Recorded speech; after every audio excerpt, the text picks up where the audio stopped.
نحمده ونصلي على رسوله الكريم اما بعد فقد قال الله تبارك وتعالى كما ورد في سورة الجاثية اعوذ بالله من الشيطان الرجيم بسم الله الرحمن الرحيم وإنه لعلم للساعة فلا تمترن بها واتبعوني هذا صراط مستقيم صدق اللہ العظیم رب اشرح لي صدری ویسر لي امری واحلل عقدۃ من لسانی یفقهوا قولی اللهم ربنا الہمنا رشدنا واعذنا من شرور انفسنا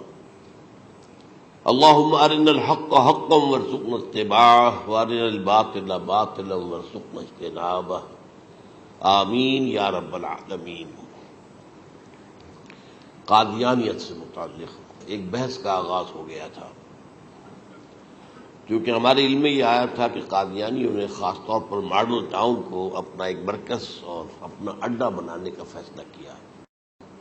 اور اس کا ہمیں تجربہ بھی حاصل ہو گیا۔ کچھ نوجوان اہل سنت کے نوجوان میرے پاس آئے تھے اور انہوں نے میری توجہ ادھر منعطف کرائی کہ یہاں پر یہ اپنی جمعے کی نماز کے لیے اوپن گراؤنڈ استعمال کر رہے ہیں اور اس میں لگا لیتے ہیں پارٹیشن وغیرہ، اور بڑی یوں سمجھیے کہ بڑی مہم کے ساتھ دونوں طرف کی سڑکیں بند کر کے، اور جو بھی لوگ مسافر ہیں انہیں بھی دعوت دیتے ہیں کہ آئیں یہاں جمعہ پڑھیں، اور بعض لوگ مغالطے میں وہاں جمعہ پڑھ لیتے ہیں۔ تو اس کے حوالے سے انہوں نے کوشش کی کہ کچھ نہ کچھ اس سلسلے میں، کیونکہ انہوں نے مجھے لا کر قانون دکھایا۔ پاکستان میں جو قانون نافذ ہے وہ یہ ہے، چاہے یہ کہ وہ نافذ نہیں ہے بالفعل، لیکن ہے، قانون کی کتاب میں تو موجود ہے کہ قادیانی اپنے کوئی جو بھی ان کے نزدیک بھی ان کے مذہبی شاعر ہیں ان کو مسلمانوں کی شکل میں برملا علی الاعلان ادا نہیں کر سکتے، کیونکہ وہ تو دھوکہ دینی بات ہو گئی کہ لوگ سمجھیں گے یہ مسلمان ہی ہیں۔ اب جب انہیں، آپ کو معلوم ہے کہ ہماری پوری جو مرکزی اسمبلی تھی، نیشنل اسمبلی، اس کے فیصلے کے تحت قرار دیا گیا بالاتفاق کہ قادیانی غیر مسلم ہے، دائرہ اسلام سے خارج ہے۔ یہ تو فیصلہ ہوا پارلیمنٹ کا ایک بڑے پیمانے، بعد میں پھر ضیاء الحق صاحب کے زمانے میں، یہ تو ہوا تھا آپ کو معلوم ہے بھٹو کے زمانے میں، تو ضیاء الحق صاحب کے زمانے میں اسی کی گویا کہ فردر سٹیپ کے طور پر یہ بات طے کی گئی اور قانون بنا دیا گیا کہ وہ اپنی مسجد کو مسجد نہیں کہہ سکتے اور مسجد کی صورت پر نہیں بنا سکتے کہ گزرنے والے کو یہ خیال ہو کہ یہ مسجد ہے۔ اسی طرح وہ اگر کوئی اسلامی شاعر کا ارتکاب کریں گے علی الاعلان تو بھی یہ قابل تعزیر ہے، جرم ہے۔ وہ اپنے کئی احاطوں کے اندر، اپنے گھروں کے اندر جو چاہیں کریں، لیکن کھلے میدان میں آ کر جو شاعر اسلامی باہر ان لوگوں نے سب کچھ اڈاپٹ تو کر رکھا ہے۔ سب سے بڑی بات تو وہ ہے کہ انہوں نے ایک جھوٹے نبی کا اقرار کیا ہے کہ وہ نبی ہے، اس نے ہمارے درمیان فصیل ہائی کر دی ہے۔ اب جو اس کو مانتے ہیں ان کے نزدیک ہم کافر ہیں۔ آپ کو معلوم ہے کہ یہ میں بیان کر چکا ہوں کہ حالانکہ قائد اعظم کا کتنا بڑا احسان تھا کہ چودھری ظفر اللہ خان کو انہوں نے فارن منسٹر بنایا پاکستان کا، لیکن جب ان کا انتقال ہوا ہے قائد اعظم کا تو اس کی جنازے کی نماز میں شریک نہیں ہوا، وہ شخص موجود رہا۔ جو دوسرے ممالک کے سفراء آئے ہوئے تھے، ظاہر بات ہے وہ مسلمان تو نہیں تھے، کوئی عیسائی تھے یا کوئی اور تھے، ہندو تھے، بدھ تھے، جو بھی تھے۔ اب چونکہ قائد اعظم کا انتقال تھا ایک مملکت کے صدر کا،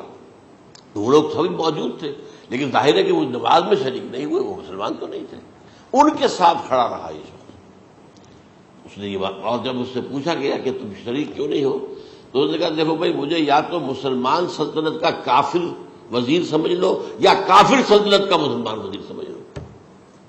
میرے نزدیک یہ کافر سلطنت ہے، میں اس کا مسلمان وزیر ہوں کیونکہ میں قادیانی ہوں۔ اب تمہارے نزدیک یہ اسلامی مملکت ہے تو میں کافر ہوں، پھر میں اس کی نماز کیسے پڑھوں؟ تو بہرحال ان چیزوں کی وجہ سے جو دھوکہ دینے والا معاملہ ہو گیا، ورنہ کوئی اور لوگ ہوں یہاں پہ، ہمیں ان سے تعارض نہیں ہے۔ عیسائی بھی ہیں، اپنی تبلیغ کرتے ہیں،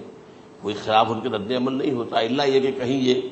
واقعہ پیش آ جائے یا کوئی یعنی خام خواہ کو شوشہ کوئی شرارتی لوگ اٹھا دیں کہ انہوں نے قرآن کی یہ جو ہے بے حرمتی کی ہے، تو یہ تو پھر تحقیق سے معلوم ہو سکتا ہے کہ واقعہ کی تھی کہ نہیں کی تھی۔ لیکن ایک وقت میں جو اس پر تو ان کا احتجاج ہوتا ہے، لیکن یہ کہ ان کے جو ہے چرچ ہے ان کی ساری اور تبلیغ ان کی ہو رہی ہے اور بڑھ بھی رہی ہے تعداد ان کی، لیکن اس کے خلاف کوئی رد عمل تو ہمارے یہاں نہیں۔ تو یہ ہے اصل میں وہ بات۔ تو اس پر جو گفتگو شروع ہوئی تھی میں آج اس کی تکمیل کرنے جا رہا ہوں۔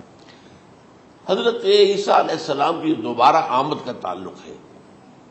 اس کے ضمن میں قرآن مجید میں جو نص قطعی ہے وہ نص قطعی یہ ہے اِنَّهُ لَعِلْمٌ لِلسَّاعَةِ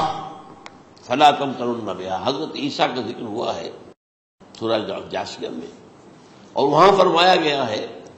کہ یہ عیسیٰ کا دوبارہ آنا قیامت کی علامت ہوگا، یعنی کہ اب قیامت بالکل قریب آ گئی ہے۔ اِنَّهُ لَعِلْمٌ لِلسَّاعَةِ، علم حاصل ہوگا ان کی دوبارہ آمد پر کہ اب قیامت جو ہے وہ سر پر آ گئی ہے۔ اچھا، اس کے ایک اور جو ہے ذرا بالواسطہ دلائل جو قرآن مجید میں آئے ہیں، ایک ان میں سے یہ ہے کہ سورہ آل عمران میں جہاں حضرت مریم کو بشارت دے رہا تھا فرشتہ کہ آپ کے ہاں ایک بیٹا ہوگا، وہ بڑی حیران تھی کہ میرے ہاں کیسے بیٹا ہو جائے گا،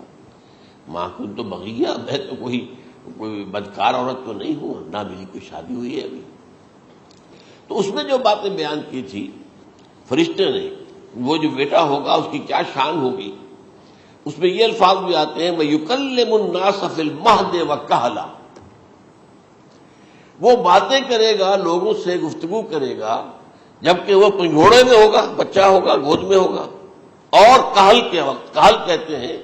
جب آدمی عمر میں جو ہے 40-45 کا کسی بھی اوپر ہو جائے، آپ پہلے طفل کہتے ہیں پھر جوان کہتے ہیں، عربی زبان میں شاب کا لفظ آتا ہے، بہت جوان، بڑی اچھی صحت میں ہے، اس کے بعد پھر ظاہر بات ہے ڈھلوان شروع ہوتی ہے، یہ کہل ہے۔ جب بڑھاپے کے آثار شروع ہوتے ہیں، بال سفید ہونے شروع ہوتے ہیں، تو یہ کہل، قبول۔ اب سوال یہ ہے اس گھوڑے میں بات کر دیں، یہ تو معجزہ ہے، لہذا اس کا ذکر یہاں پر مناسب ہے۔ یہ بڑے ہو کر بات کرنے کی کیا ضرورت تھی کہنے کی، وہ تو سبھی کرتے ہیں انسان، یہ اسی لیے کہ معلوم ہو کہ کہولت بھی انہیں آئے گی آپ، حالانکہ آپ کو معلوم ہے سب مانتے ہیں، عیسائی بھی مانتے ہیں، سب مانتے ہیں، 33 برس کی عمر میں انہیں اٹھا لیا گیا ہے، اس دور میں تو کہولت آئی نہیں، اس لیے قرآن ذکر کر رہا ہے۔ اور یہ بات جو ہے دوسری مرتبہ آئی ہے یہ سورہ المائدہ میں آیت نمبر 110 وَتُكَلِّمُ النَّاسَ فِي الْمَهْدِ وَكَهْلًا، صرف یہ ضمیر کا فرق ہے، وَيُكَلِّمُ النَّاسَ فِي الْمَهْدِ وَكَهْلًا، اور وَتُكَلِّمُ النَّاسَ فِي الْمَهْدِ وَكَهْلًا، یہ ہے جب قیامت کے دن اللہ تعالیٰ حضرت عیسیٰ سے سوال کریں گے، اے عیسیٰ ابن مریم، کیا تم نے میری اجازت سے اور میری تائید سے یہ معجزے نہیں دکھائے، یہ معجزے نہیں دکھائے، میں نے تم پر یہ فضل نہیں کیا؟ اور یہ گویا کہ بالواسطہ عیسیٰ کے ماننے والوں سے خطاب ہے کہ اللہ تعالیٰ کے کتنے بڑے بڑے احسان ہوئے، اور اسی میں تم بات کرتے تھے لوگوں سے پنگھوڑے کے اندر بھی اور کہولت کی عمر میں بھی، تو یہ کہولت کی عمر کب آئی؟ حضرت عیسیٰ علیہ السلام۔ تو اس کے بغیر تو ممکن ہی نہیں ہے کہ وہ دوبارہ دنیا میں آئیں، پھر ان کے اوپر وہ عمر آئے اور اس عمر کے اندر بھی وہ بات کریں گے۔ تو یہ میرے نزدیک قرآن مجید کے اندر دلائل ہیں اس چیز کے کہ حضرت عیسیٰ علیہ السلام کی دوبارہ جو ہے آمد ہوگی۔ اب اس ضمن میں چاہتا ہوں کہ آج خاص طور پر جو الساعہ کی اور جو علامتیں قرآن میں آئی ہیں، یہ ضمنی مضمون ہو جائے گا، لیکن بہرحال یہ بھی ایک معلوماتی مضمون ہے کہ ایک تو یہ قیامت کی بڑی نشانیوں میں سے حضرت عیسیٰ کا دوبارہ آنا، اور کیا کیا جو ہے باتیں بیان ہوئی ہیں وہ ذرا غور سے سن لیجیے۔ پہلی بات میں نے ہلکا سا حوالہ دیا تھا،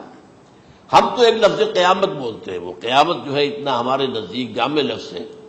کہ جس میں وہ بھی جو زلزلۃ الصاع آئے گا وہ بھی ہے،